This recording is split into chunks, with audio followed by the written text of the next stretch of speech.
ராமேஸ்வரத்திலிருந்து இலங்கைக்கு கஞ்சா கடத்த முயற்சி செய்த சம்பவம் தொடர்பாக பாம்பன் பகுதியைச் சேர்ந்த 3 மீனவர்களை இலங்கை கடற்படை கைது செய்தது.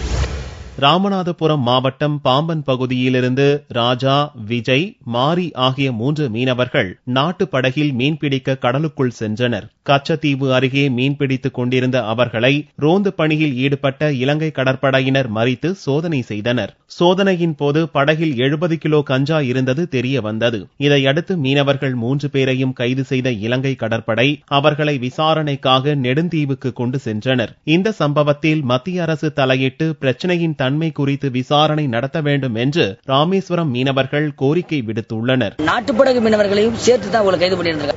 இது வருங்காலத்தில் இது தவிர்க்கப்படுவதற்கு நமது இந்திய தூதரகங்கள் முழு முயற்சி எடுக்க வேண்டும். ஏன்னா சிறை வாழ்க்கை என்பது மிக கொடுமையாக இருக்கிறது. ஒரு தண்டனை கைதிகள் அனுபவிப்பது போன்ற சூழலை அங்கு மீனவர்கள் சந்தித்திருக்கின்றார்கள்.